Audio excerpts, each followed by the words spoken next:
I feel like an imposter, think I need a doctor, taking on a monster that left me for dead.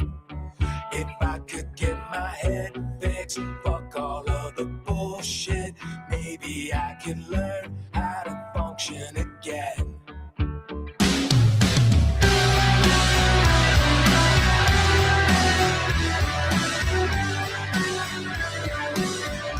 They say get your act together, blame it on the weather. When does this get better?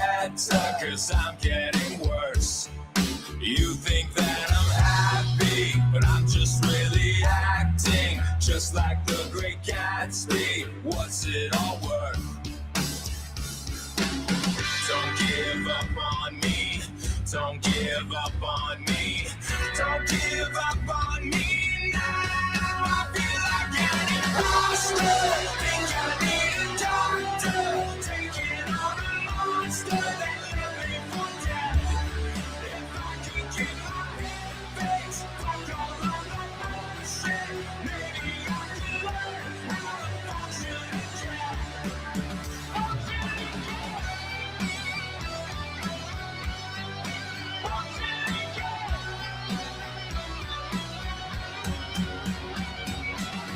Don't give up on me. Don't give up on me. Don't give up on me now.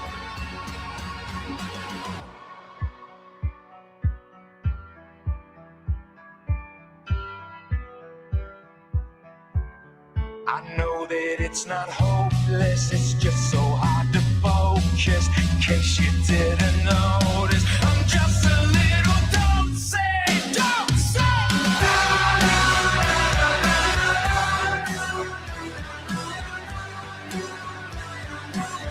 Don't give up on me.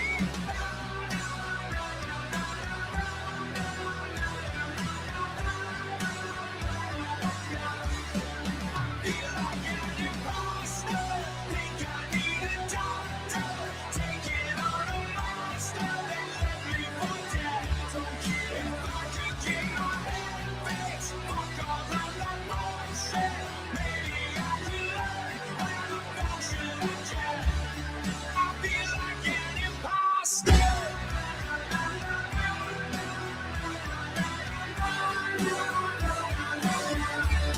I feel like an imposter.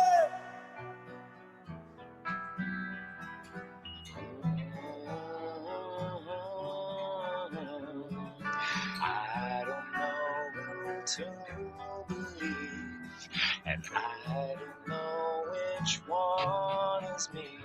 I don't know who to believe, and I don't know which one is me.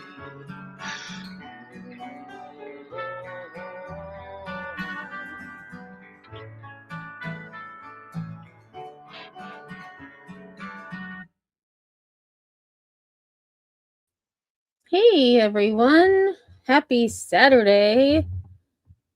Fancy meeting you again so soon for some of you. I don't know how people stay on lives that long. Like 2.5 hours earlier, and then I don't know, this one's not going to be super long, but it's just a lot. It's a lot. So thanks for being here. It doesn't look like we have too many people here yet. But do you like my background? I did that. I'm trying AI and I'm getting a little bit better with it. Oops, that's not what I want. No, go away. What am I doing? Oh my gosh. There we go. So I've gotten really good. So I'm going to take myself down for a minute so you can actually see it a little better.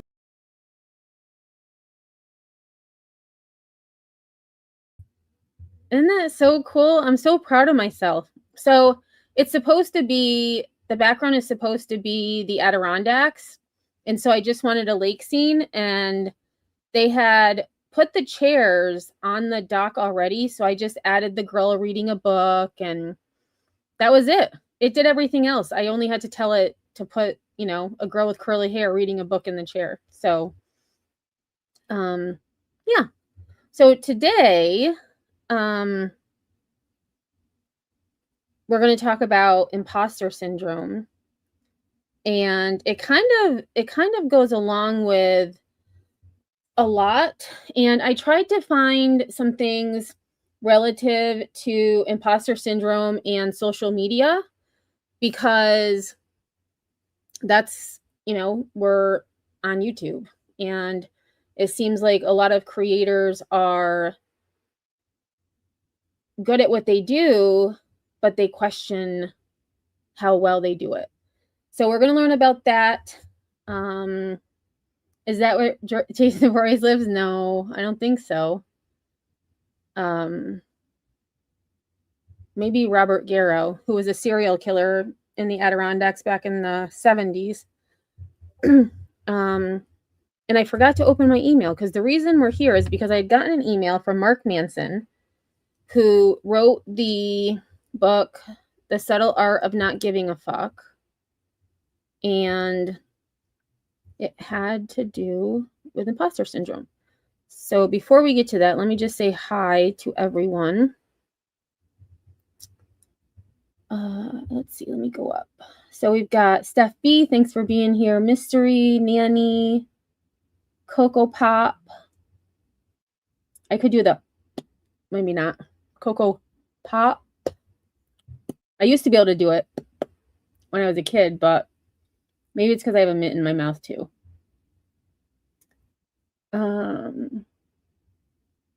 Nanny says it rained a little this morning, but turned out to be beautiful. It's gotten warmer here. It's in the mid 80s. Hey, Cheese, thanks for being here. Steph says sneaking in to hang out for a bit before the party people find me. Go to your party. Is it that boring?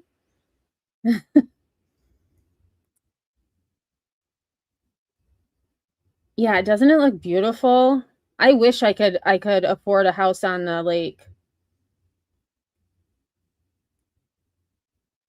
Coco Pop says it reminds me of my wee place at Loch Lomond, only that looks posher. Yeah, AI did a good job. Like that house in the Adirondacks would be a few $1 million. And I don't have that kind of money. Hey, Doodles, thanks for being here. Cheese said I was going to read that book. Then I realized I didn't give a fuck. We actually read it here. You could listen to me read it. Oh, really? You can't whistle or pop anymore? Oh, no. 104? No, thank you. Hey, Pooks, thanks for being here. And I think I'm going to have to change the background, because it's like distracting me. Let's see. Give me a second. It's so cool, but it's going to distract me. So maybe I'll do this one. I kind of cover it up, but nah. Yeah, we'll do.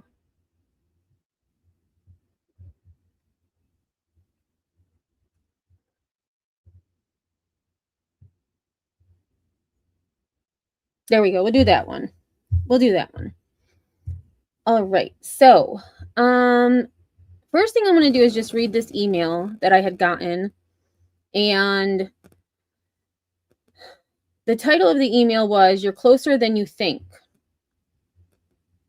And it reads, "The book that launched Stephen King's career almost didn't exist because he threw it in the trash. In 1972, King wrote 3 pages of Carrie in a cold trailer laundry room surrounded by cigarette smoke and exhaustion. He hated the idea, didn't connect with the character, thought it was unrelatable, unsellable, and just plain bad. So he crumpled the pages and tossed them. The next day, his wife Tabitha found the discarded pages while emptying the trash. She fished them out, smoothed them out, and read them. 'You've got something here,' she said. 'I really think you do.' So King continued writing and submitted it to publishers. After 30 rejections, King received a telegram in March 1973. Congratulations. Carrie officially a Doubleday book. Is $2,500 advance okay? The future lies ahead. Love, Bill. A year later, the paperback rights to Carrie were sold for $400,000, and Stephen King's career was launched. Millions of copies, movie deals, global career, all from 3 pages that almost stayed in the bottom of a landfill. The idea and work were life-changing, but his brain convinced him they weren't good enough. That's because that voice in your head is acting out of fear more often than it is out of honesty. We talk about imposter syndrome like it's a personality trait, but really, it's just a lie you tell yourself. And worse, it's a convenient one. So instead of disqualifying your own work, ask yourself this. What brilliance have I already thrown away because I doubted myself? Give it one more pass. You might be sitting on something remarkable. P.S. We all have that voice. The one that says you're not ready, not qualified, not enough. The tricky part? It sounds exactly like good judgment. Imposter syndrome is a pattern, and it's one you can actually work through in therapy instead of white-knuckling past it every time. BetterHelp matches you. Oh, I'm not going to go with that. I'm not reading that. They're advertising an online thing. Not interested in that. So I had gotten that email and I'm like, imposter syndrome. I've never heard of that before. So I decided to look it up. And it's the one thing that a lot of the things that I've seen related to job performance and not necessarily other aspects of life. So that's why I wanted to look and see, okay, well, what about social media? So there's not a whole lot out there, but I did find a creator, he's a filmmaker, who talks about imposter syndrome specifically as a filmmaker. And I think it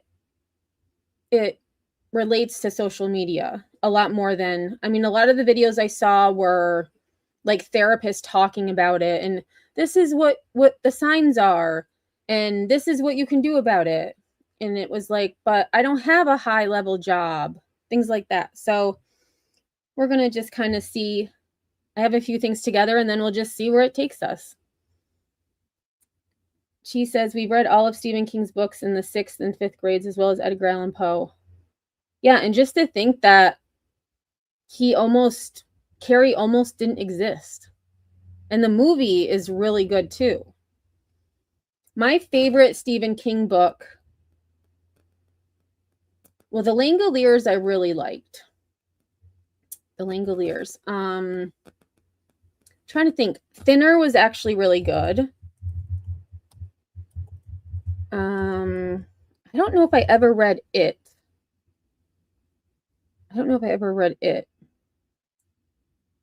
And didn't he write, he did The Green Mile, right? I'm pretty sure he wrote that.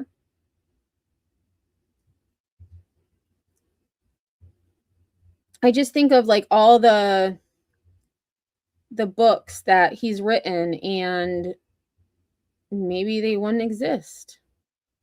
And actually, I'm looking, I wish there was a total on here. I'm looking at his website to see how many books he has.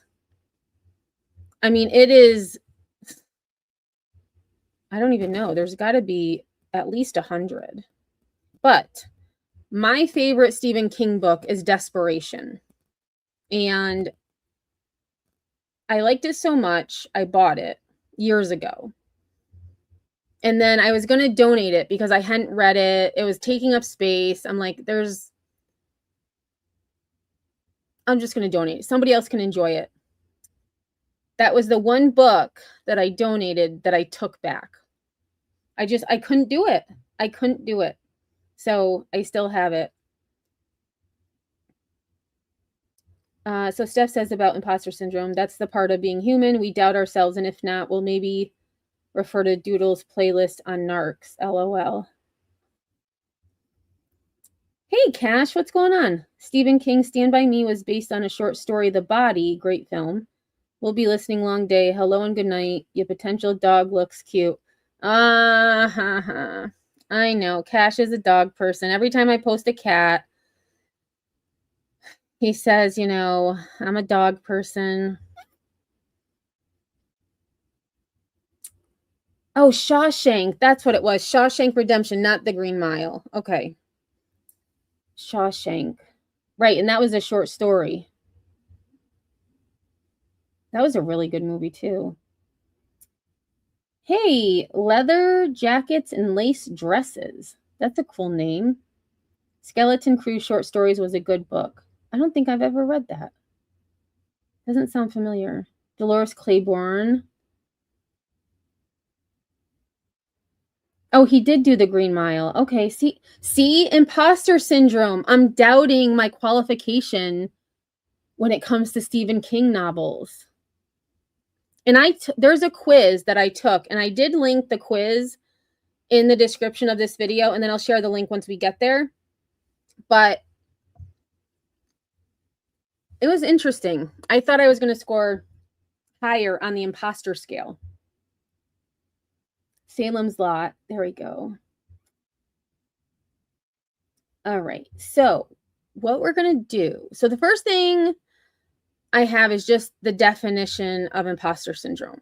So the official definition is a fear of being exposed as a fraud, despite all of your accomplishments and despite evidence that you are competent and capable. Seems kind of like paranoia to me. Because even though you aren't a fraud, you believe you will be exposed as one, even though you have all of the qualifications and knowledge to do what you do. And I feel like that's with anyone. Because like even teaching, there's times that, you know, a lesson doesn't go the way that I wanted and I could kick myself. I'm like, you know, why did you do that? You should have done it this way. Like, I'll always say, what is wrong with you, Emmy?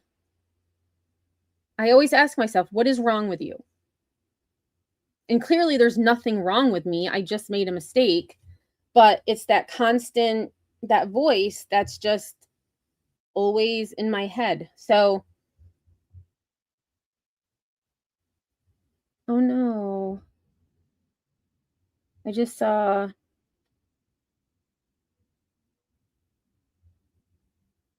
I must have missed Evil Queen's first comment. Oh, Steph, you saw the pics of that kitten you found? Oh my gosh, I'm so sorry.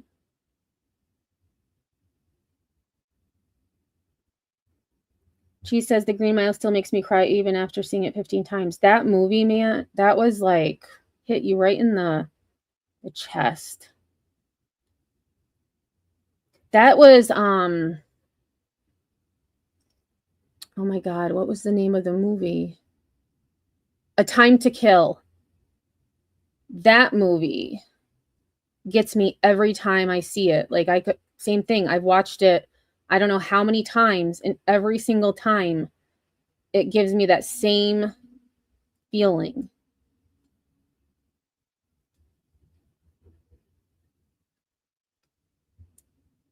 Yeah. All right. So, Mystery says that doubtful thought, can I do this? Right. When you know you can, you just question whether you can or not. And that definition, in my opinion, is, I mean, that's the like, it's not even it's not a clinical diagnosis, but that's kind of like the clinical thing. So I did find, let me add this to the screen. I did find, and I think I got to change my background. That's all right. We'll leave it like that. Not the right screen. We want this screen.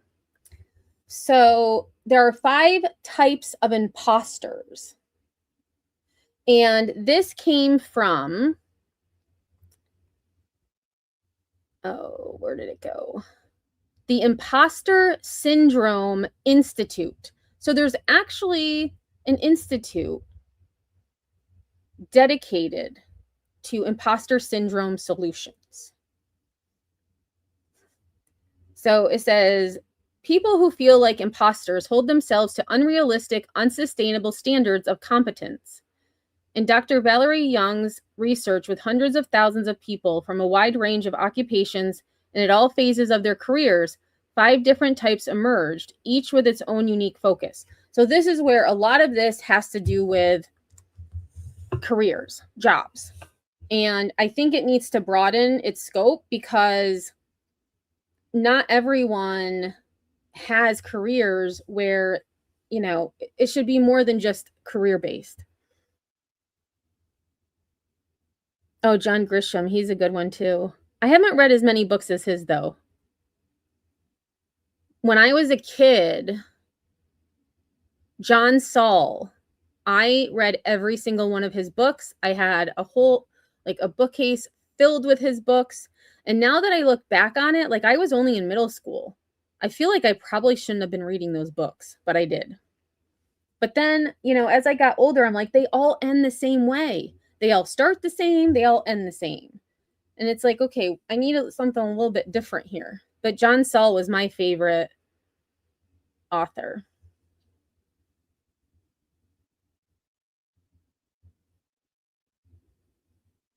All right, so we have the perfectionist, and I should have made this bigger. Gosh, this is small.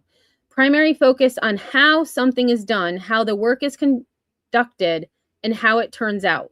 One minor flaw in the otherwise stellar performance, or 99 out of 100 equals failure, shame. On certain things, I am definitely a perfectionist. When I see a typo, if I'm doing this, I did a slide for the 16 children in Ohio and I saw a typo. That bothers me. Do I think I failed? No.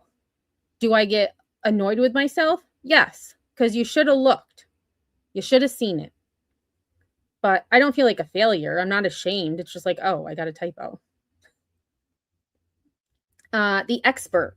So the expert is the knowledge version of the perfectionist. The primary concern is on what and how much you know or can do. Because you expect to know everything, even a minor lack of knowledge brings failure and shame. And I feel like that, well, I haven't read the other 3 because I wanted to read them with you. But I feel like the expert could relate to a lot of people on social media because they're kind of giving their perspective. And, if a question is asked and they don't know the answer or they're corrected, they're like, the world is ending. Hey, Lunatic, thanks for being here. Evil Queen, I don't know if I said hi to you. I saw your messages, but...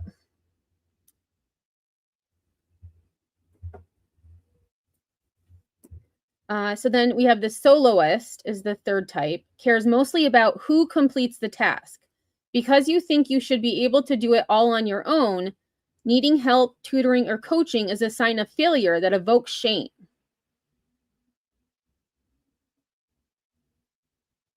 And that would also, in my opinion, be like a control freak, like a control person. They need control to do it on. Although I will say there are some things that, I'll instill help to do things, especially with just, stapling papers together or filing stuff. And then when I see it done, it's not done the way I wanted it done. And I say, I should have just done it myself because now I have to not only do it again, but I have to undo what was done to begin with. So it actually takes more time. So I can see myself in that too. So far, the perfectionist, the soloist, I can see myself in both of those. The natural genius. The natural genius also cares about how and when accomplishments happen, but for you, competence is measured in terms of ease and speed. The fact that you have to struggle to master a subject or skill, or that you're not able to bang out your masterpiece on the first try equals failure, which invokes shame. So I can see that. I feel like that's not me. I don't know. I get frustrated a lot. So it says, to struggle to master a subject or skill. If I This always happens to me too. When I'm putting something together, say a bookcase or, my TV stand, I always get something backwards every single time. And then I have to undo it all because by the time I realize I did it wrong, I'm pretty much done. So I get frustrated. I don't necessarily think that I should master it well, you should, because if you read directions, you should know what you're doing. But clearly, I wasn't reading directions very carefully. So I don't know. I see that one too, but I wouldn't say that's me, the natural genius. I don't know. I don't know a lot of things, and I don't pretend to. And then finally, the superhuman. The superhuman measures competence based on how many roles you can both juggle and excel in. Feeling short in any role, as a parent, partner, on the home front, friend, volunteer, all evoke shame because you feel you should be able to handle it all perfectly and easily. I could see a lot of people being the superhuman, like you need to be able to do it all and do it all well. That's not me. Definitely not me. I would say, I don't know, between the perfectionist and the soloist, I would say I'm the perfectionist. I'm the perfectionist.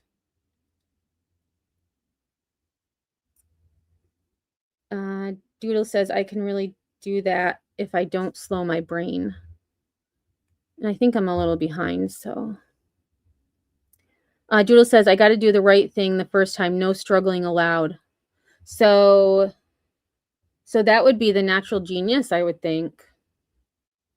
Yeah. So that's from the Imposter Syndrome Institute.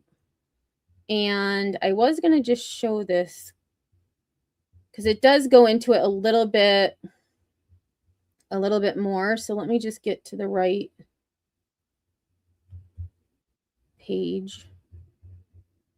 Because unfortunately, oh wait, I did put the page. I just clicked the wrong link. Here we go. Because that's where I got that poster from. And I just wanted to read this.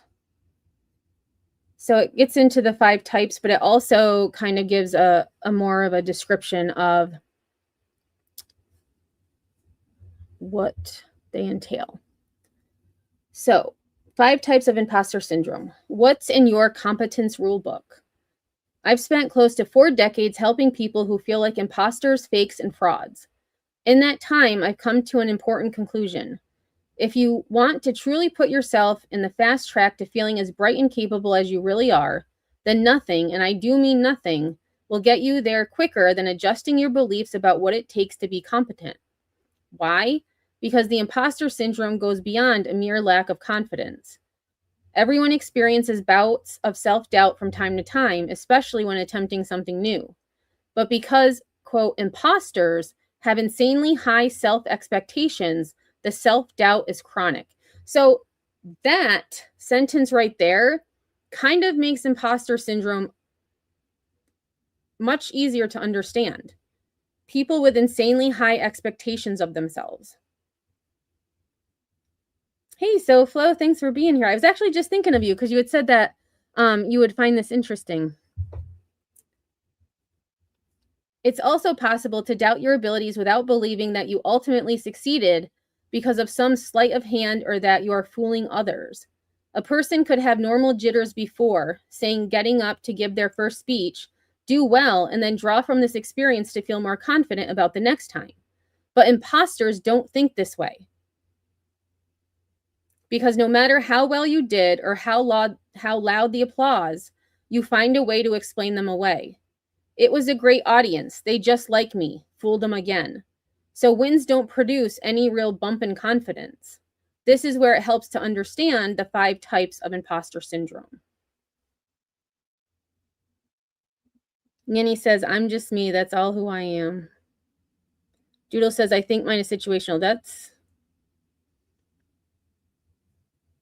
right, Cheese. Just take solace in knowing you did your best and that should be enough. And sometimes, you know, and it's interesting because as an educator, you know, students have self-doubt all the time. And I always say, and I truly believe this, I always tell them, the important thing is that you try. And, you know, even if you make a mistake, like I make mistakes all the time, talk about typos, or I will do a question wrong and they'll be like, hey, you did that wrong. And I'm like, what do you mean? And then they'll tell me, and I was like, wow, you're right. So it's weird because I tell students that, but I don't necessarily believe it myself. Nanny says, I used to be hard on myself, but as I've gotten older, I just wing it day by day. And I think it does come with age as well. SoFlo says, I never felt like what I do is enough in every aspect of life.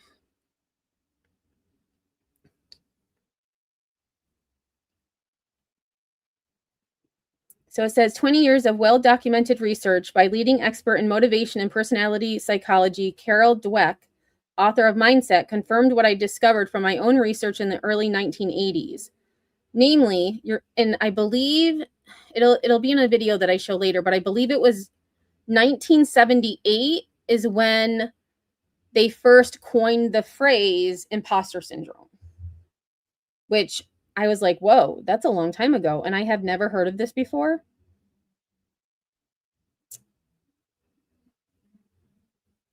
Namely, your notion of what it means to be competent has a powerful impact on how competent you feel.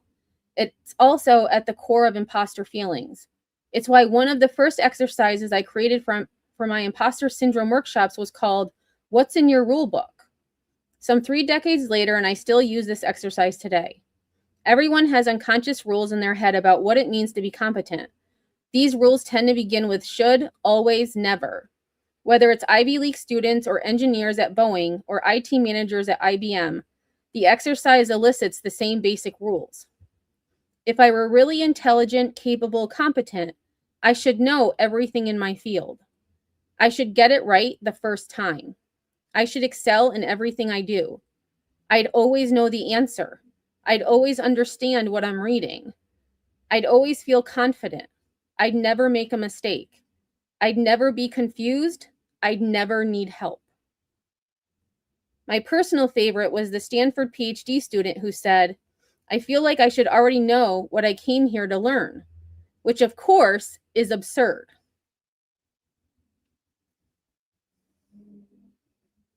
Cash says, as Willy Wonka said, what happened to the person that got everything? They lived happily ever after. Leather says, cats are self-domesticated. Dogs were forced to be domestic. Evil Queen says, I wanted everything, did my best to get it all. Do I sound like I'm bragging? No, you sound like you're proud. That you worked hard. Lunatic says, that's my whole life motto, just wing it.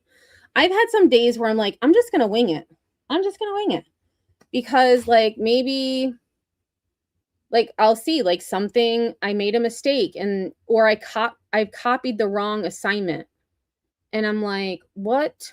How could you copy the wrong thing? And then I'm like, great, what am I going to do now? So I just have to wing it.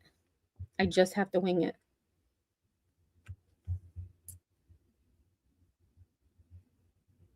I've done this exercise with people from all walks of life and at all phases of their careers. Nurses, engineers, professors, biologists, PhD candidates, social workers, etc., etc., etc. Each time it confirms my early findings. Namely, because people who feel like imposters hold themselves to an unrealistic and unsustainable standard of competence. Falling short of this standard evokes shame. However, it was only after doing the rule book exercise with tens of thousands of people that I made a second discovery. Imposters don't all experience failure-related shame the same way. And the reason is that they don't all define competence the same way. What emerged from the rules exercise are 5 different competence types, and we did talk about this, but they had a little bit extra in this. So the perfectionist's primary focus is on how something is done. This includes how the work is conducted and how it turns out. One minor flaw in an otherwise stellar performance, or 99 out of 100 equals failure and thus shame. The expert is, oh, I did read all of this. Okay, we'll read it again. The expert is the knowledge version of the perfectionist. Here, the primary concern is on what and how much you know or can do. Because you expect to know everything, even a minor lack of knowledge denotes failure and shame. The soloist cares mostly about who completes the task. To make it on the achievement list, it has to be you and you alone, because you think you need to do and figure out everything on your own. Needing help is a sign of failure that evokes shame. And I've had that happen sometimes, like especially when it comes to teaching, like especially my content, because there's been times when especially when they change the standards, they'll bring some, like trigonometry. I had to teach myself that all over again. And talking with colleagues, I learned how to do some of the concepts easier than how I was taught in school. So, I try, especially with, my craft, I try to be open-minded, because there's only one answer to a math problem, but there are many ways to get there.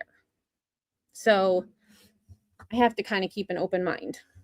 And sometimes it makes it easier. Hey, Grain, fly by the seat of your pants. What's that mean anyway? That's true, Cheese. An incompetent engineer is a scary thought. That is for sure. The natural genius also cares about how and when accomplishments happen. But for you, competence is measured in terms of ease and speed. The fact that you have to struggle to master a subject or skill, or that you're not able to bang out your masterpiece on the first try, equals failure, which evokes shame. The superhuman measures competence based on how many roles they can both juggle and excel in. Falling short in any role, as a manager, team member, parent, partner, friend, volunteer, all evoke shame because they feel they should be able to handle it all perfectly and easily. And I've noticed that 4 of the 5 ask how. They have how in it. Cash says, do not get me started on educational system and yeah, I'm not going to go there either. Okay, so there's the poster I had. So then it says, sound familiar? The fact that everyone else sees a highly capable individual where you see an inadequate fraud is a pretty good indicator that you operate from a competence playbook that bears little resemblance to reality. It doesn't matter how intelligent or talented or skilled you are right now. I have news for you. You are never going to consistently reach that insanely high bar you've set for yourself. Ever. That's why, if you truly want to beat the imposter syndrome, you must adjust your self-limiting thinking as to what it takes to be competent. This redefining process is, bar none, your fastest path to confidence. I know you want to stop falling. I know you want to stop feeling like an imposter, but that's not how it works. In fact, feelings are the last to change. Do you want to stop feeling like an imposter? Then you have to stop thinking like an imposter. And rewriting your inner rule book by understanding the 5 types of imposter syndrome is hands down the best place to start. And then she, gives a plug to her book that we're not going to look at. So that just gave a little more insight. And this is the Imposter Syndrome Institute. And I didn't even look to see where they're at. Let's see. What does it say? It probably doesn't. No. Talks about licensing, stuff like that. Okay, so what did I have next? Oh, I have a video. And so you may have noticed I wasn't planning on finding an Among Us character with a cat ear hat on, but the fact that it was pink and it had a hat with cat ears was perfect. So when I think of an imposter, I think of Among Us, because I don't know how many of you have played Among Us, but there's always an imposter. And so I remember playing Among Us with my niece and nephew. And if one of us was the imposter, we would tell each other, because then we would know not to attack each other. We would be on board to attack everyone else, which was, I guess, kind of cheating, but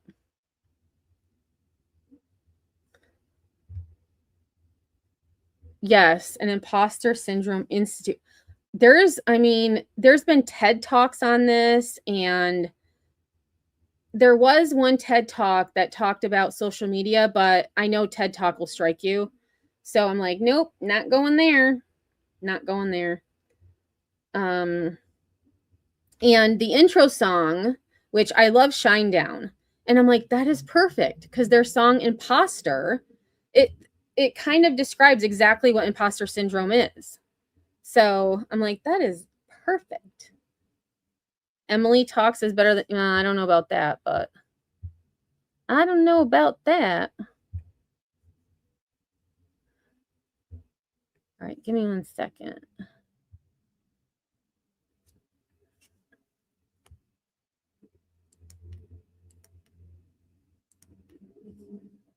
Come on. All right. Does anyone have an issue when you're trying to take a screenshot of something and the stupid volume button pops up? It's like you don't click it well enough. So then I try to use the hand swipe across the screen, and that doesn't always work either. All right. So this is, I think it's only like 4 minutes, this video, but it kind of talks about imposter syndrome in layman's terms. Because there was another video I saw and I was like, oh, this looks interesting, but it was too like, I don't know, like it was like more psychological thinking, and I'm like, no, that's boring. Oh, you have to swipe, Pookie? And well, sometimes even when I swipe, I end up like bringing up something else, and it's like, oh my gosh, what a pain in the butt. But maybe I have imposter syndrome when it comes to screenshotting. Good grief. Lunatic says, I forgot all about Among Us. Lil used to be obsessed with that game. Yeah, it was. Have you ever felt like your success isn't because of you? Imposter syndrome is having the feeling of phoniness and believing that you'll be found as a fraud. An estimated 70% of people will experience imposter syndrome at least once in their lifetime. So, I mean, that I actually thought it would be higher than 70%, but another source that I was reading earlier also said 70%. So, hey, Marie, thanks for being here. You got to be smarter than the Vice. Well, Green says, my phone hates the letters V and N.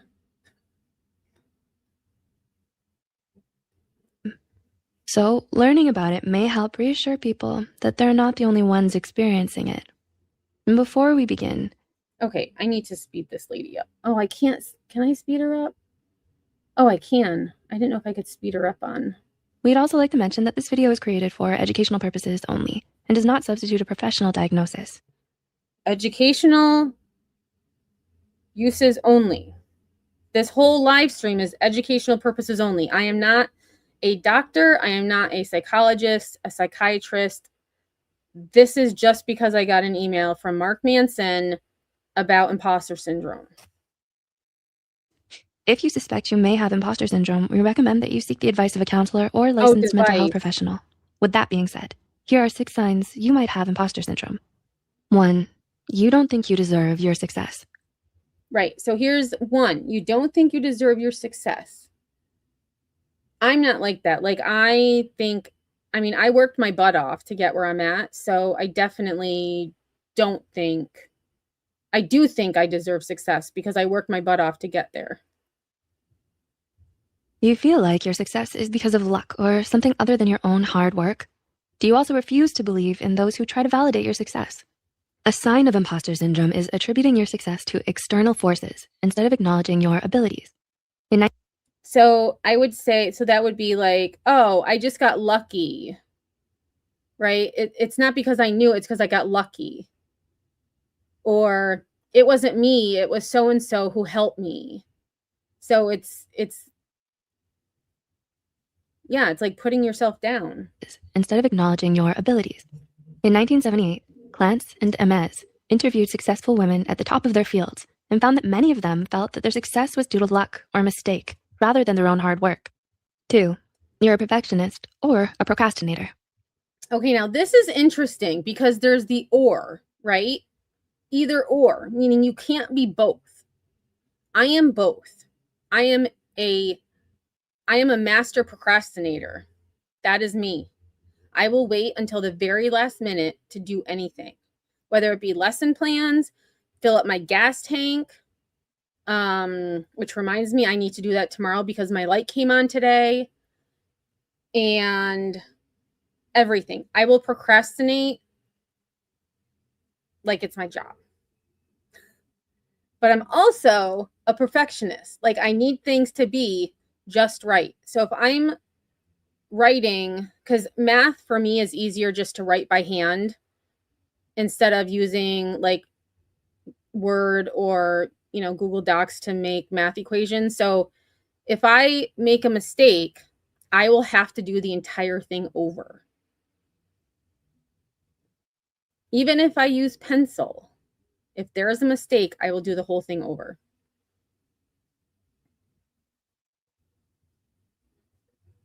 So you're saying that all the things you do later perfect? No. If anything, I make more mistakes.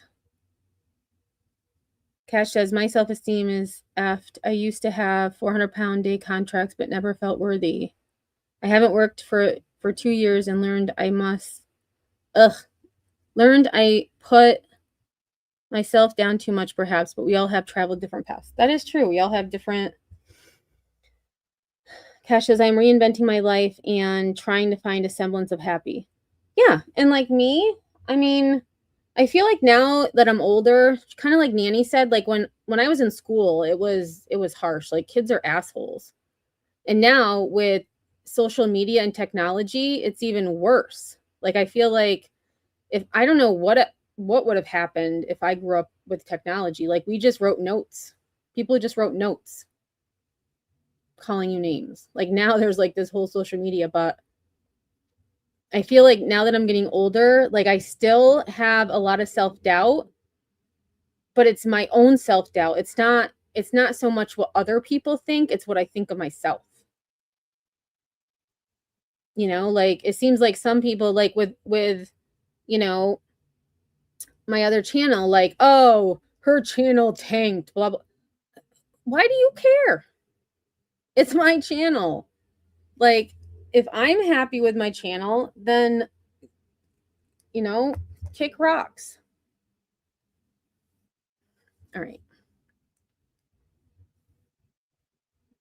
Lunatic says, I used to procrastinate, but then I decided to worry about it later. Isn't that is a fully loaded sentence right there. Grain says, if I make a mistake on a list, I have to redo the whole thing too in order of the sort. Yeah.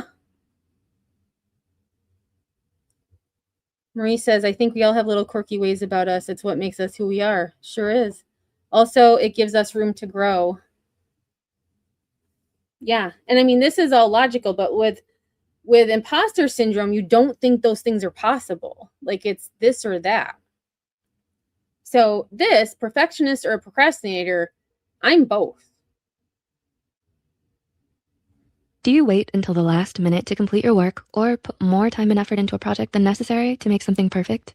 Mm-hmm. If you have imposter syndrome, you may... and speaking of, so this might be imposter syndrome. So I had a short that I did, gosh, this was a couple of years ago.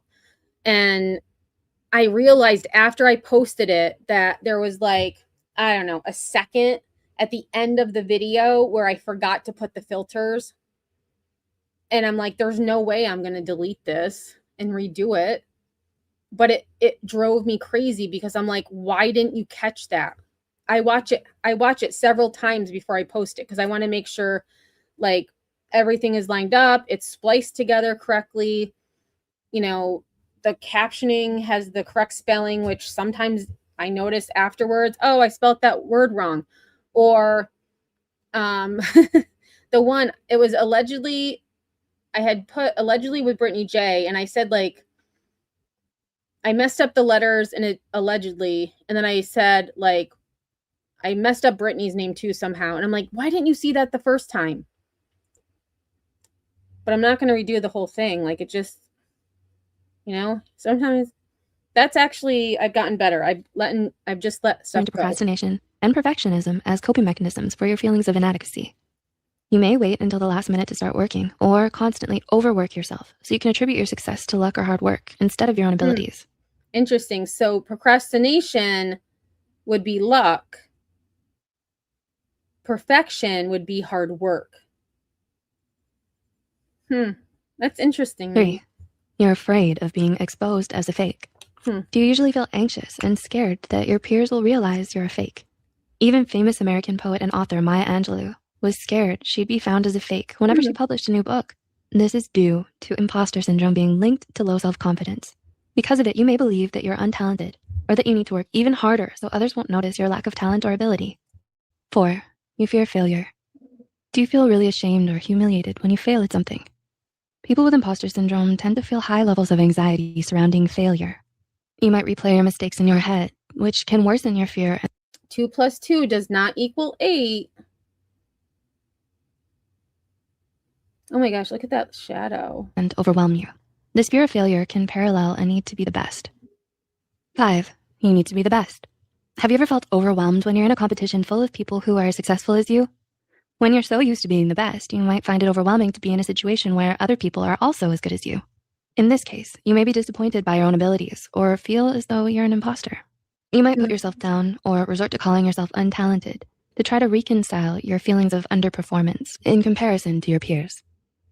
And number 6, you constantly compare your success to others. Do you always compare yourself to people who are more successful than you? People with imposter syndrome may. I tend to do that sometimes, especially with my YouTube channel. Like I'll say, you know, how did they get this many people and I only got this many people? Or, you know, why didn't I think of that? But I don't know if it would be necessarily like comparing myself and then putting myself down, but I feel like I have done that. So Pookie said, but the fear of failure can make you successful. That is very true too. That is true too. Cash. I used to be indecisive, but now I'm not so sure. That is what we call an oxymoron, right? Is that an oxymoron? See, I'm doubting myself. I think that is an oxymoron. Even I used a word a couple weeks ago on a live stream. I think I said predating. Like instead of predator, like you're predating on someone. And I'm like, shit, is that really a word? It is a word, but I'm like, where did I find that word from in my head? Like, I never use that word. Like, so I had to, after the live, I had to look it up because I'm like, oh my gosh, did I say the wrong word? Did I just make up a word that didn't exist? Feel let down by their abilities when they compare themselves with others. This is especially true when comparing yourself to those who have more experience. You might feel guilty for not doing as well or for not achieving similar results as a professional. Do you struggle with imposter syndrome or know someone that does? Tell us about it. Yeah, we're not going to comment below. Okay. So that was just a quick little video that I had. And I do have one more video, but before we go to... Oh, actually, we'll go here. So as I said, I had done a quiz because they do have imposter syndrome quizzes. I'll drop the link. I did it. It was from Psychology Today. And I'll show you my results. And it's interesting, too, to see. So there's the link to that. Let me bring this back up because these are my results. So I did the test earlier. And this was my result. So you can see the bell curve is not very symmetrical. It's very skewed. I had a score of 43 or 40 out of 100. So I was low in imposterism. I didn't think I was going to be that low. Based on the questions, I was like, But, so I do have some imposterism, but not that much. So if you want to take the quiz, I think it was 12 questions. It takes like maybe a minute or two. And then it'll give you your score at the end if you wanted to see where you're at. Cash says oxymoron. Let me look it up. Now, see.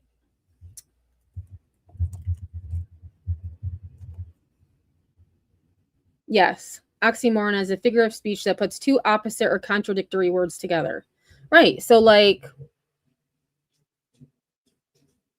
you had said, where is it?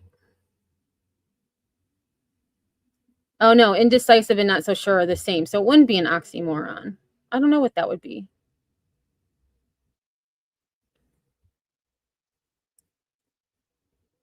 Chi says, I don't think that's an oxymoron. An oxymoron is more shrimp scampi. Oh my god. See? Oh, yeah. I didn't know that. Okay. Or jumbo shrimp.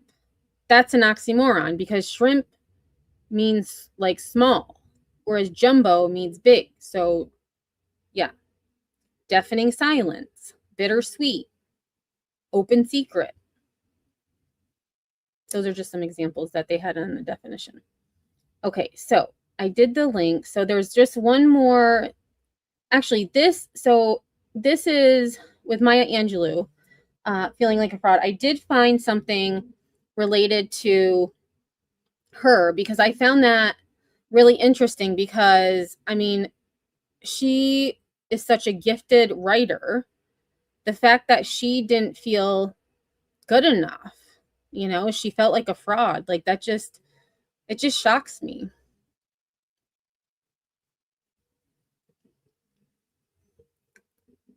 So, imposter syndrome, what made Maya Angelou feel like a fraud?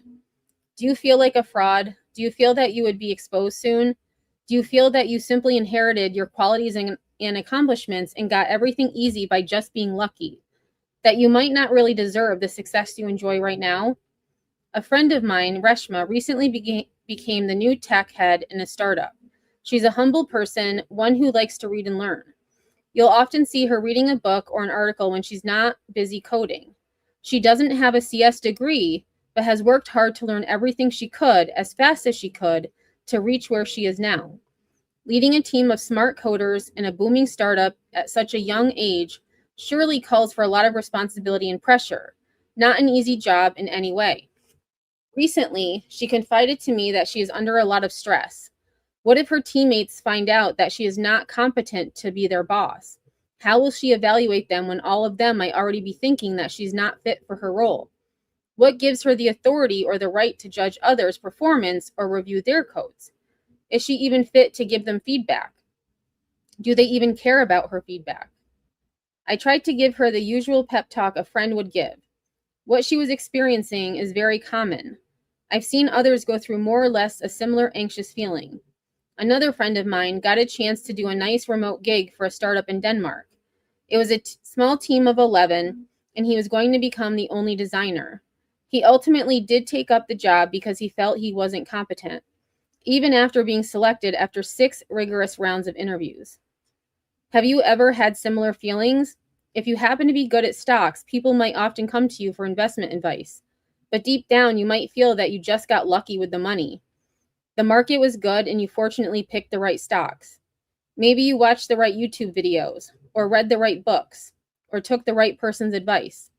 Not only stock pickers, in fact, a lot of high-value CEOs of successful companies feel the same.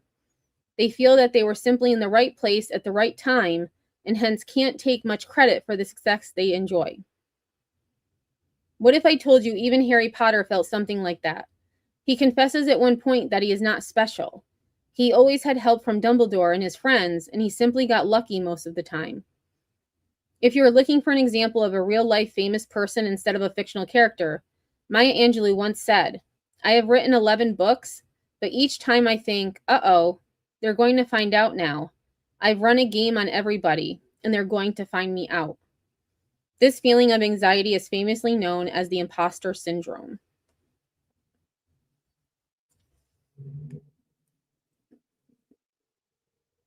Oh, there's so many comments I'm missing. Oh, we're talking about cats. Cats. Chi says, I wonder what the ratio of men... Oh, that's actually a good one. Let me look that up.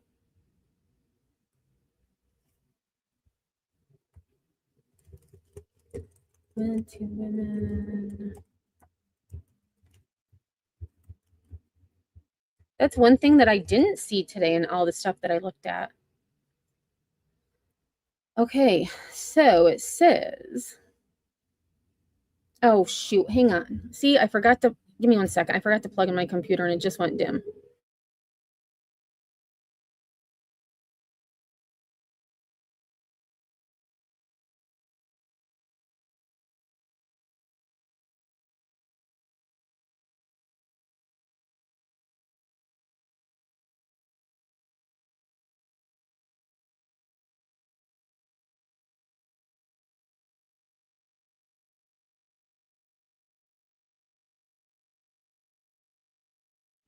Man, that battery doesn't last long at all. An hour? Well, it's 30%, but still. Okay. So the imposter syndrome is the very same internal experience of believing that you are not as competent as others perceive you to be.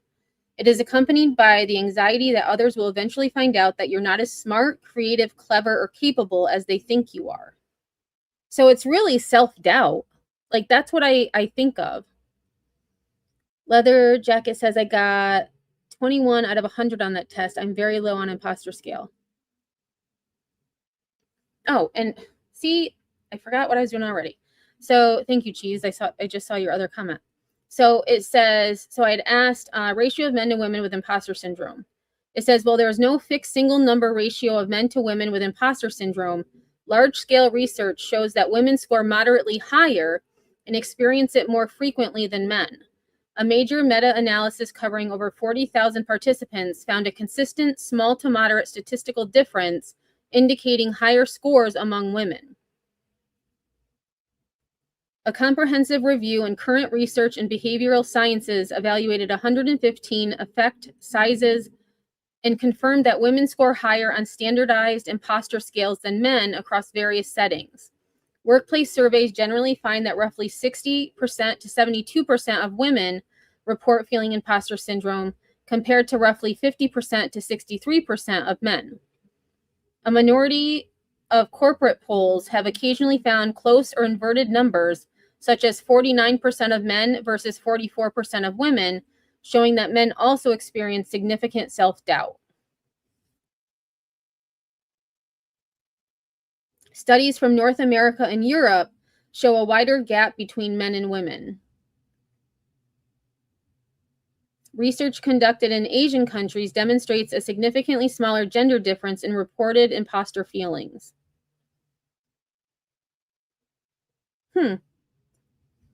Which is interesting because I feel like Asian countries, there's a higher bar for success for... Yeah, interesting. Maybe Cheese.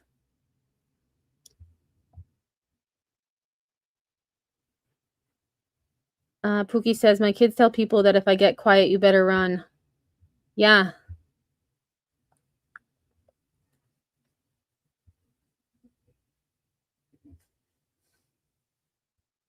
All right, so let's see.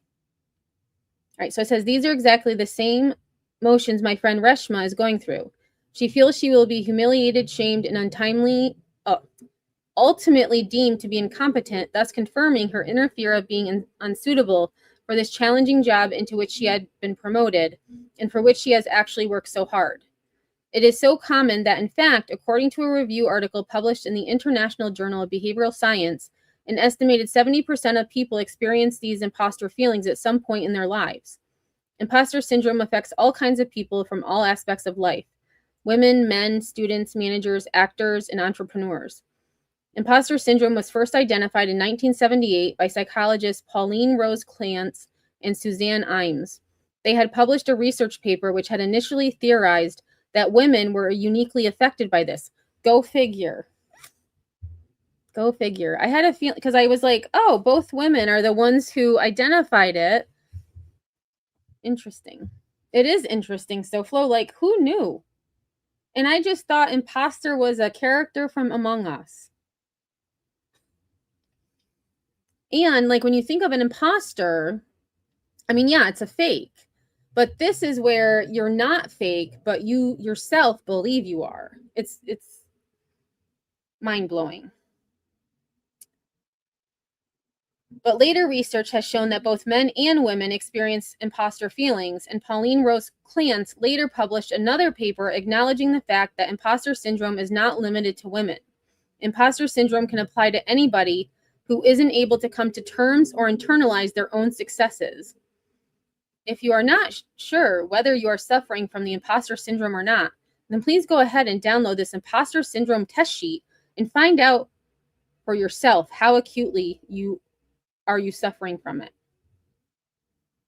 Let me see. I'm going to get the link. Oh, it's a hyperlink. Okay, so add to cart. What the heck? No, we're not paying to see if we have imposter syndrome.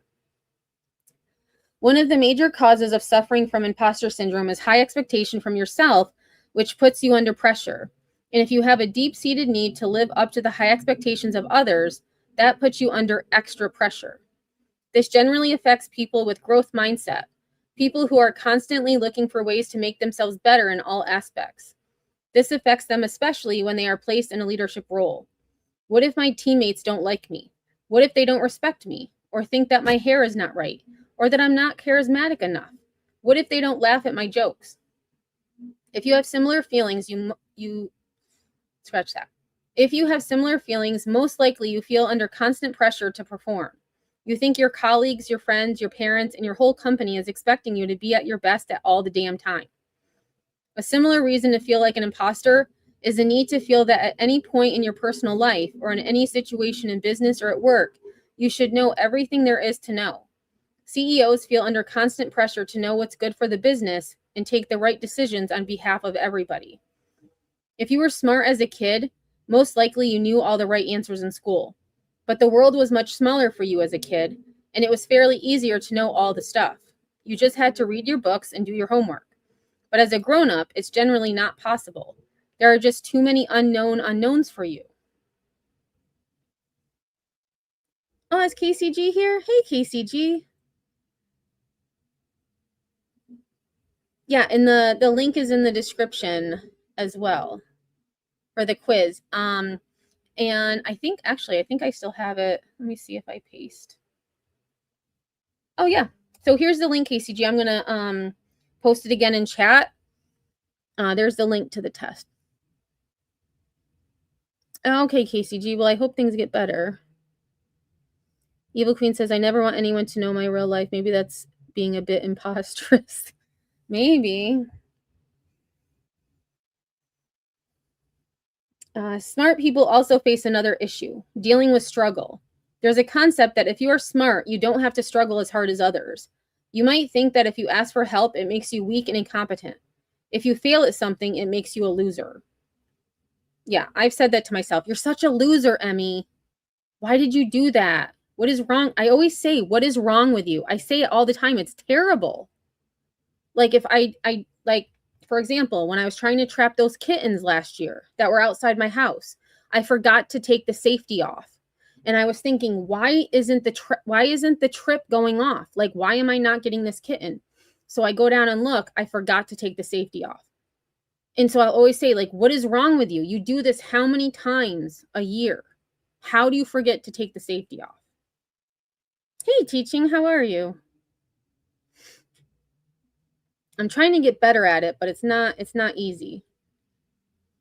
Yeah, Cheese, smart is very hard to find. And the thing is, like, I may be book smart, but if it came to like street smart, I am highly lacking.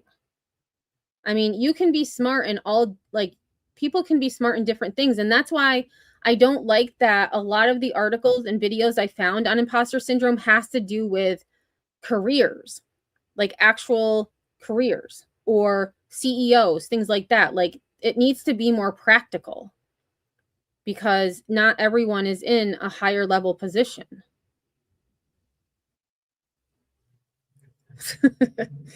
No. Not snare. Well, there have a heart traps.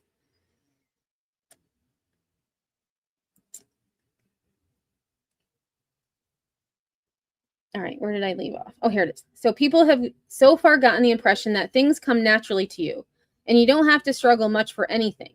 Now that you are in a leadership position, if people get even the slightest hint that you are struggling, they would think that you are not suitable for that position. So think about YouTube, right? There are several creators who people are saying, oh, they need to log off. They're losing it.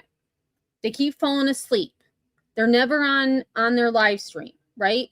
So I can see that being here, right? If people get the slightest hint that you're struggling, they think you're not suitable for that position. So if you're falling asleep on a live stream, you should not be on YouTube. You need to find a different hobby. You know, like, so that I can actually see. Oh, thanks, teaching. Yeah, there wasn't any drama. Well, I always say I'm over the drama, but I feel like unless something serious happens, like somebody's talking about me, I mean, it's so dumb. It's not relevant. And this is very interesting. We're getting smarter because of this. Stoflo says, being in a higher level position is naturally harder, I believe, on yourself. I would see that too. She says, most people think that making a lot of money makes you smart, or being really good at math makes you smart. I would say the smartest person ever, Hugh Hefner. I mean, look at the, what's his name from Amazon? He started, like, Amazon was not Amazon. He started selling things on the internet from his garage. Like, it was, who would have thought? You know, like, I don't know. I'd love to know if, I don't even know his name. But I wonder if that was what he had in his mind. Like, I'm going to own this huge distribution center selling stuff online. Actually, you know what? That's a good idea. I'm going to write that down.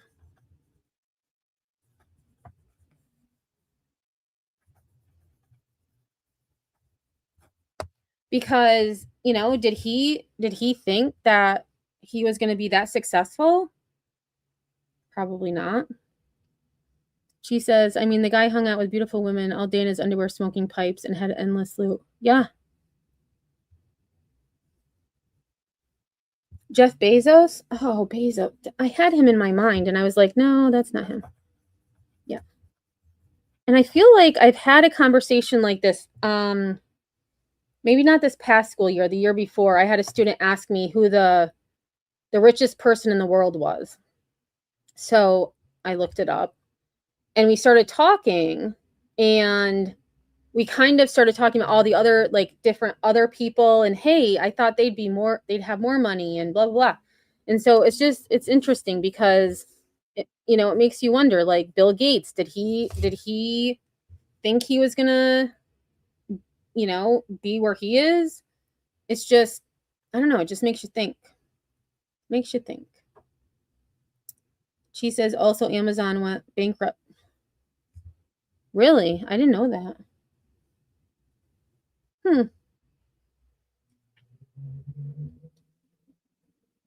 Okay, so another emotion that causes anxiety is the need to blend in. The need to blend in with your former success, or blend in with a new environment, and do whatever you can to convey to others that you aren't an outsider. Wow, those are 3 words that are hard to say together. It is a corollary to the desire to appear to be natural. That's a very weird paragraph. I'm going to read that again just because I feel like I was tripping. It's just weird words. So another emotion that causes anxiety is the need to blend in. The need to blend in with your former success, or blend in with a new environment, and do whatever you can to convey to others that you aren't an inside. See, I want to say aren't an insider.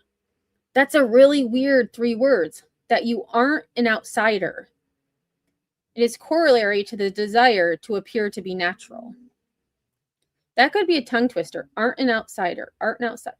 I kept wanting to say aren't an insider. I've got firsthand knowledge about this. I get very anxious whenever I travel to new places.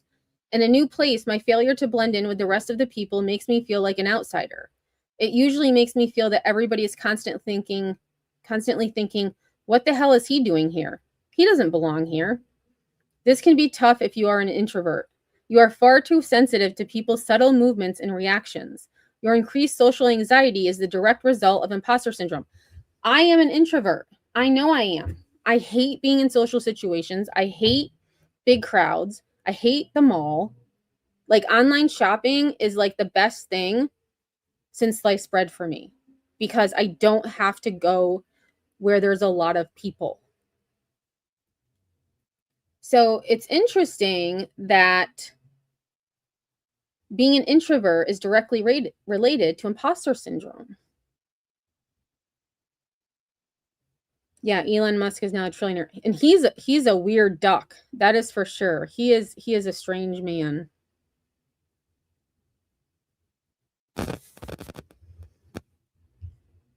And God forbid, if you are a perfectionist, all hell breaks loose. You experience the combined agony of all that I've discussed till now. It is not a surprise that a majority of people experiencing imposter syndrome often tend towards perfectionism. Unhealthy perfectionism leads to an unrealistic expectations that can't be met, and it leads to a constant fear of failure. Right, because if they're unrealistic expectations, you won't meet them, which means you did fail. Cash says there's a difference between psychopathy and imposter syndrome, self-esteem. Yeah, and I think that's what it comes down to, Cash, is imposter syndrome is self-esteem, self-confidence. All artists, creators, and maestros want to be perfectionists, and a majority of them are. Wait, that sentence does not make sense. Let me just read that again. All artists, creators, and maestros want to be perfectionists, and a majority of them endure the torment of feeling like a fake and a fraud. Yeah, that sentence, maybe it's me, but that sentence does not make sense. I feel like there's a word missing. Right? Like, all artists, creators, maestros want to be perfectionists, and a majority of them are, period. They endure the torment of feeling like a fake and a fraud all the time.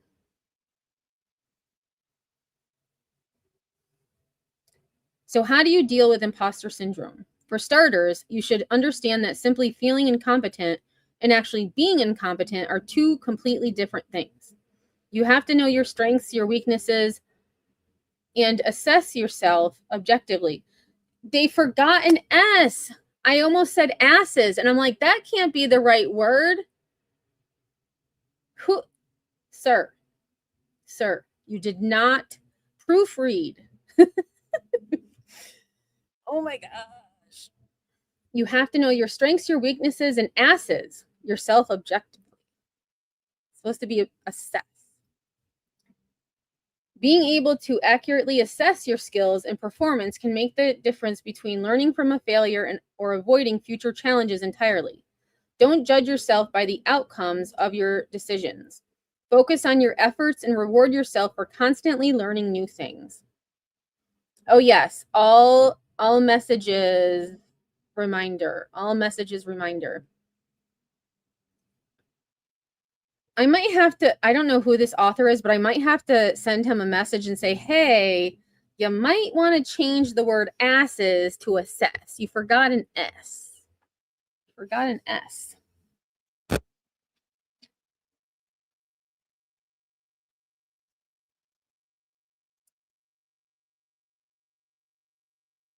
Okay, I lost my right.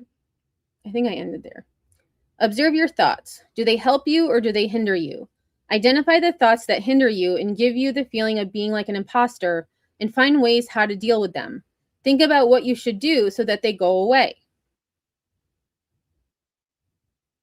After you get a promotion, rather than feeling like an imposter, embrace the fact that your teammates might actually have more knowledge than you do. Ask them to give a presentation on a certain topic, or have a general discussion with you to exchange knowledge. This will help break the ice as well as the tension. While traveling to a new place, embrace the fact that you are an outsider, but at the same time, acknowledge the fact that you do have a lot of curiosity to learn about this new place. Ask people about directions, ask them about good places to eat, or try to learn a bit of local history from them. This will genuinely help you enjoy the experience. Try to sink in the fact that you don't have to know each and everything. Nobody is expecting it. My friend Reshma was suffering from this specific problem. What if they find out that they know more than I do? But that is bound to happen. There would be some minuscule thing somewhere lurking that you might not be aware of, and it's fine. No one is expected to know everything.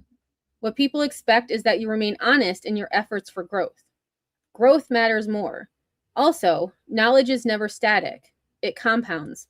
If you really think somebody knows more than you, try having discussions to learn from each other. You'll always have doubts about yourself, your abilities, and your qualities, but don't let these doubts control you. You might goof up once in a while, and every now and then somebody else will have a better idea than you, but you can't let that deter you.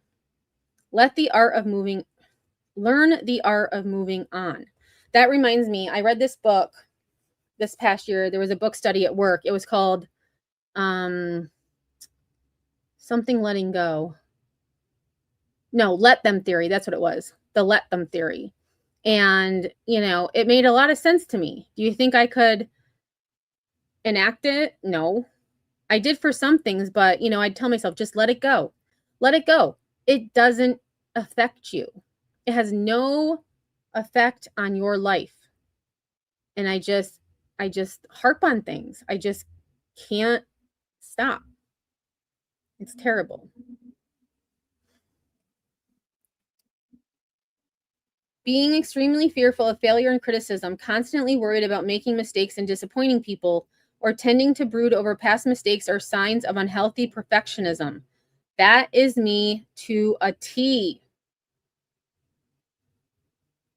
I brood over past mistakes. I have to have everything be okay. I can't let things go. Like I need to know that everything's okay. And only until then can I move on. This is the same advice I gave to Reshma. Learn to move on. You'll get many opportunities to shine. Focus honestly on your efforts, remain curious, and appreciate your coworkers. Most importantly, don't forget to celebrate small wins. Even if you goof up, you'll not fail all the time. The reason you are here means something. You might think that it is mostly luck that has got you here, but it surely can't all be luck. Can't be all luck and no effort from your end. You have to have some tricks up your sleeve. Use them, and when you win, reward yourself. One bright side of suffering from the imposter syndrome is that you are most likely not suffering from the Dunning-Kruger effect, which can be far worse. I don't know what that is. It's better to doubt your smartness than being cocksure about it. It would also be good to point out that most successful people suffer from the imposter syndrome. You've to actually earn it. If you are having doubts about your achievements, you must have surely achieved something. That's no mean feat. Dunning-Kruger. Let me write that down. Maybe that will be our next slide. If you are having doubts about I already read that. The last and most effective strategy is to talk to somebody. Find a trusted accomplice or a friend or a partner who would listen to you. Talk about what you feel, why you think you're having these feelings, when did you start to feel so, etc. A good conversation would help you understand your predicament better. An outsider can also see your position better than you and help you see things from a different perspective. You are among the trees. Let an outsider give you an overview of the forest as well. So the author was Neil Gaiman. He is the author of the famous comic book series The Sandman. He also wrote American Gods, which has now been turned into a TV series. He has won numerous awards, including the Hugo, Nebula, and Bram Stoker Awards, as well as the Newbery and Carnegie medals. He is the first author to win both the Newbery and the Carnegie medals for the same work. Go figure. Okay, So the last thing I've got is a video, and this is the one that I had seen on YouTube. And this is a very small channel. His name is Burke Cullinane. His link is in the description of this video, so check him out. I think he only has like just over 2,000 subs. I'm going to go to his page right quick.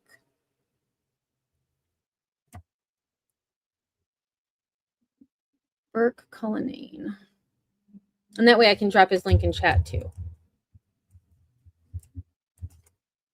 And this was like, oh, he has just under 8,000, so I was mistaken. There was another creator that I was going to use that only had a few thousand. But I thought this one made more sense. All right, so here is the link to his YouTube channel. Teaching, how are you doing? I hope you're doing well. I did see, because I was in the bushes in another live stream, and I saw that you said the infusion didn't work and you had to go back. So I hope things are on the up and up.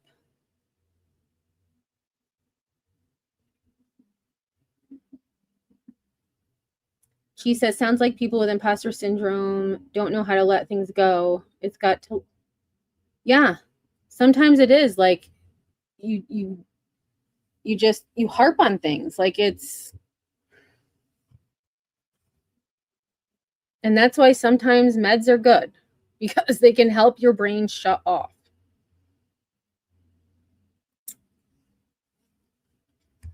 I don't know why Google is oh, I was on top messages too. Oopsie. Well, if I missed anybody's message, I'm sorry. I was on top chat instead of all chat. Okay. So we'll take a look at this and then we'll do some last thoughts. In a world where... And so the title of this is Imposter Syndrome and Self-Doubt on Social Media as a Filmmaker. So while he's a filmmaker, I think all of us could see some semblance of imposter syndrome in any aspect. Social media is so prevalent. It can be hard as a creative not to compare yourselves to others in a negative way. Now, I will say that I do think comparison can be beneficial sometimes because it can give us new ideas or new perspective on how we can become better. But when it's taken too far, when it goes into a very perfectionist mindset, that's where comparison can stifle creativity. I recently dealt with this. I compared myself to too many people. I was taking perfectionism way too far. I agree, Marie. I've been saying it for a while. Like, I looked it up. It says because bigger creators who have, thousands upon thousands of people in their chat, it's easier for them to see the top messages than to go through all of them. But how does YouTube determine what's a top message as opposed to a lower message or a bottom message? Like, I don't know, but I agree. They need to get rid of it. I bet teaching. I'm assuming you have a room by yourself, which is kind of nice.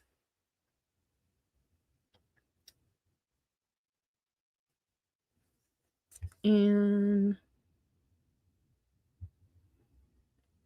okay, so I did see most of these. I just wanted to look and see if I'd missed anything. And I started to deal with what's known as the imposter syndrome. Imposter syndrome is when somebody doubts their accomplishments, their skills, their abilities. Okay, so he has the persistent inability to believe that one's success is deserved or has been legitimately achieved as a result of one's own efforts or skills. So I like that definition better than the textbook definition. And they have this internal fear of being a fraud or this internal fear of not being good enough.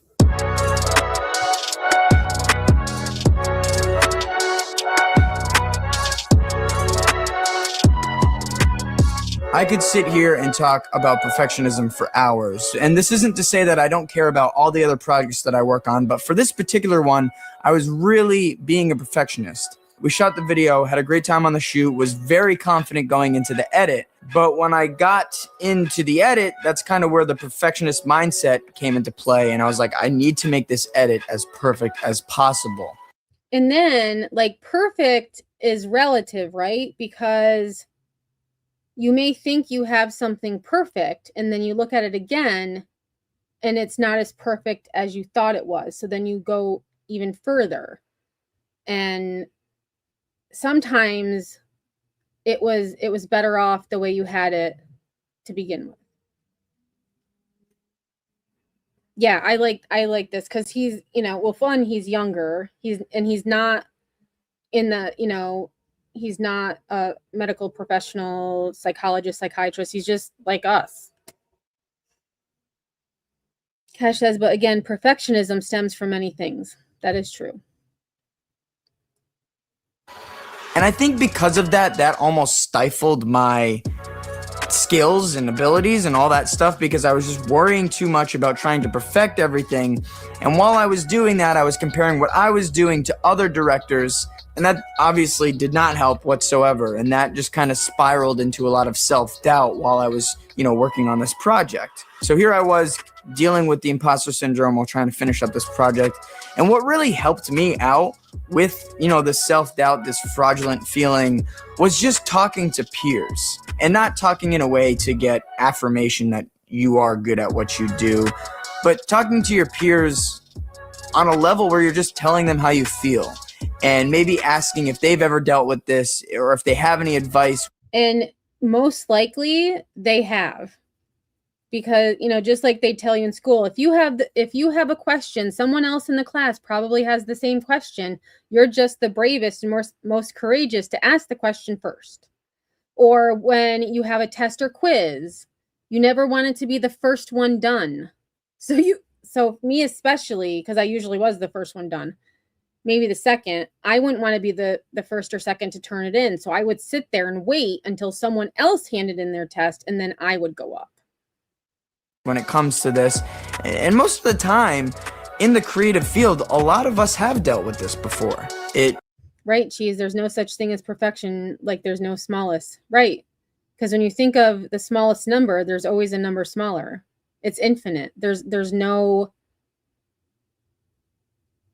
even like when it comes to money, anything, there's always someone or something, there's always a higher. And perfectionism it's just a word. Definitely gave me a new perspective, and having that new perspective gave me the ability to take a look at the big picture and figure out why I was feeling the way I was. What was making me feel like this?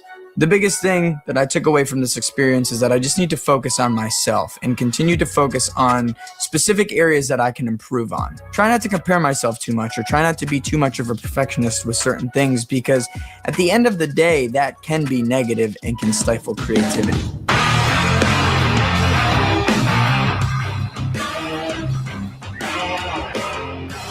I feel so awkward trying to end this video right now.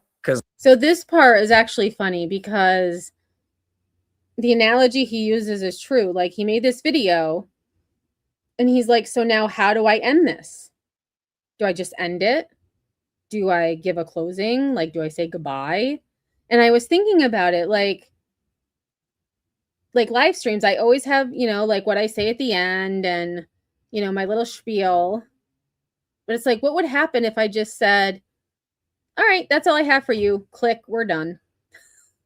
It's interesting. Why would I wait because I didn't want to be first. I just didn't want to be first. I didn't want to be the first one to turn in the test. And it's funny because when someone would turn in the test, right? And then you have several people hand in their test now.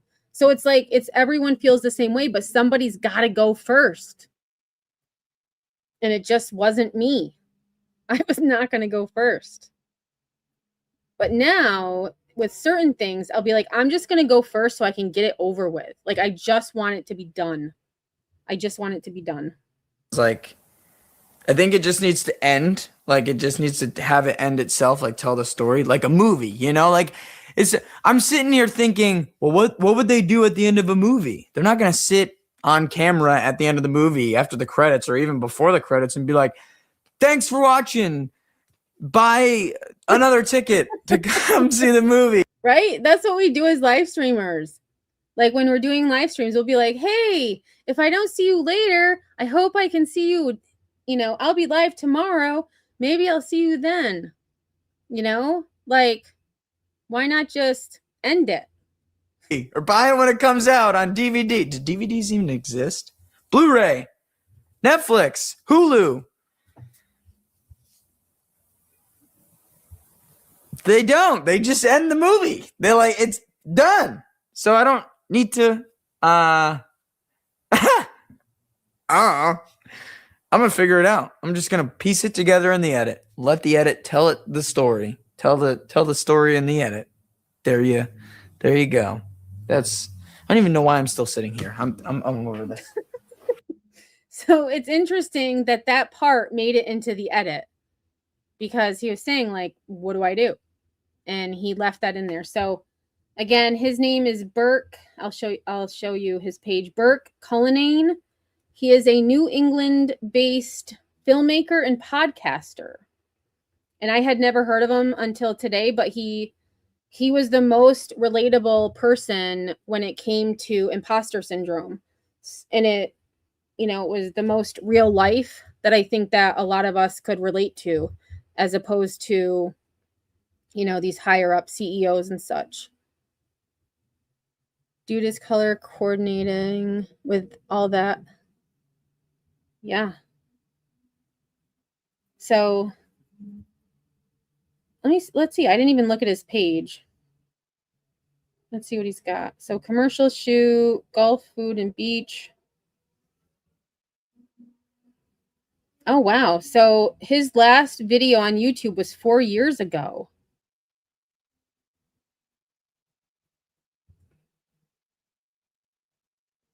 Wow. So he isn't even active on YouTube anymore. So let me see. I don't even know when that video was.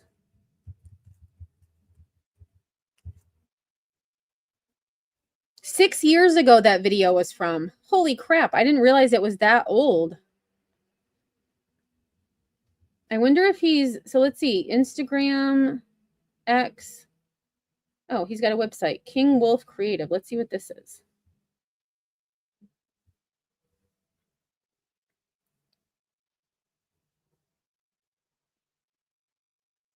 Oh, Manchester, Connecticut. Established in early 2019. So that would make sense why he's not on YouTube anymore. He probably created this business and he's doing other things. Huh, cool. Cool. All right. So that is all I've got for y'all. That's all I've got. So thanks everybody for being here. I do appreciate it. It actually, to me, was really interesting, and I hope that you all got something out of it as well. I will be live tomorrow on my main channel. We're going to be looking at the Tate brothers a little more closely. I did find some things about their parents, which I found were very interesting. They actually spoke about their mom and dad. Tristan did. Tristan spoke about their mom and dad. And then I have some other things that... oh my God, why can't I think of his name? Andrew. So that's tomorrow at 7 p.m. Eastern time. So have a great rest of your night, morning, day. If you haven't hit that like, please do so on your way out. I would much appreciate it. Our outro song today is actually going to be one, not really, I guess maybe it has to do with imposter syndrome, but I don't think so. I just need to find it because now I don't know where it is. Here it is. It's a Lifehouse song, but I got the cover of it. So with that being said, I hope everyone has a great rest of your night, morning, day, wherever you may be. And until next time, y'all, I will see you on the flip side. But first, I need my overlay. There we go. All right, y'all. Have a great rest of your day.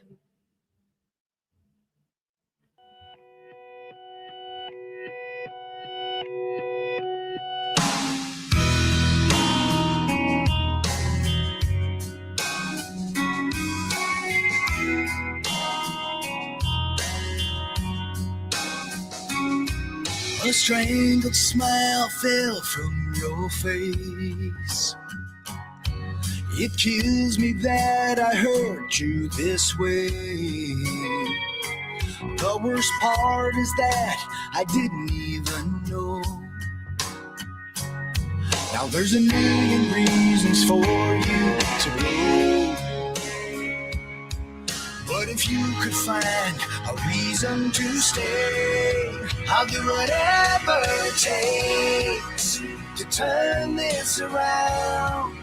I know what's at stake. I know that I've let you down. And if you give me a chance, believe that I could change. I'll keep us together, whatever it takes.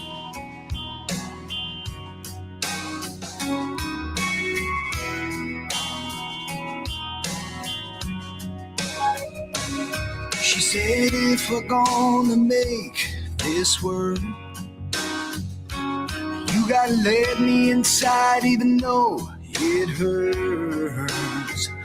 Don't hide the broken parts that I need to see. She said like it or not, it's the way it's gotta be. Cause you gotta love yourself if you could ever love me. I'll do whatever it takes to turn this around. I know what's at stake. I know that I've let you down. And if you give me a chance, give me a break, I'll keep us together. I know you deserve much better. But remember the time I told you the way that I felt, that I'd be lost without you and never find myself. So let's hold on to each other above everything else. Start over, start over. I'll do whatever it takes to turn this around. I know what's at stake. I know that I've let you down. And if you give me a chance, believe that I could change. I'll keep us together, whatever it takes.